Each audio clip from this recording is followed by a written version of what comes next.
মাধ্যমিকের অঙ্ক পরীক্ষায় দুটি প্রশ্ন কঠিন হওয়ার অভিযোগ সামনে এসেছিল, আর তারপর পর্ষদের তরফ থেকে কি নির্দেশ দেওয়া হয়েছে? প্রতিনিধি সোমরাজ এই মুহূর্তে আমাদের সঙ্গে রয়েছেন। সোমরাজ, যে দুটি প্রশ্ন কঠিন হওয়ার অভিযোগ সামনে এসেছে, তারপরে পর্ষদের তরফ থেকে কি নির্দেশ দেওয়া হলো?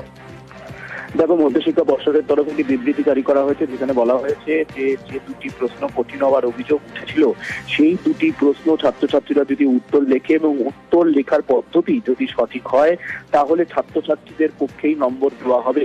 এবং এমনটাই নির্দেশ যারা মূল্যায়নকারী শিক্ষক শিক্ষিকা রয়েছেন অঙ্ক পরীক্ষার ক্ষেত্রে, তাদেরকে এমনটাই নির্দেশ দেওয়া হয়েছে।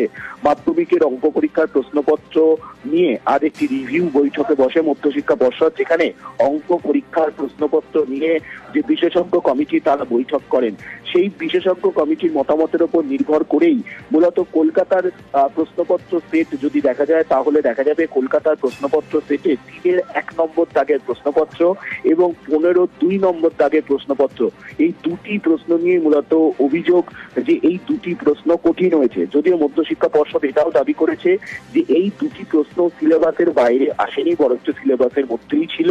কিন্তু যেহেতু বিশেষজ্ঞরা তারা মতামত জানাচ্ছেন যে এই দুটি প্রশ্ন কঠিন, তাই তাকে গুরুত্ব ও মান্যতা দিয়েই মধ্যশিক্ষা পর্ষদ এই সিদ্ধান্ত নিয়েছে যে এই দুটি প্রশ্ন ছাত্রছাত্রীরা উত্তর লিখলে বা উত্তর লেখার চেষ্টা করলে এবং সেই পদ্ধতি ঠিক এলে ছাত্রছাত্রীদের পক্ষেই নম্বর দেওয়া হবে। কিন্তু এই দুটি প্রশ্নকেই কেন মধ্যশিক্ষা পর্ষদ চিহ্নিত করলো, সেই বিষয়ে পর্ষদ নির্দিষ্টভাবে কিছু তথ্য না জানালেও বা পুরো নম্বর দেওয়া হবে নাকি সেই বিষয়ে পুরো তথ্য না জানানো হলেও পর্ষদ জানাচ্ছে ছাত্রছাত্রীদের পক্ষেই নম্বর দেওয়া হবে, তেমনটাই মধ্যশিক্ষা পর্ষদ সিদ্ধান্ত নিয়েছে। বেশ।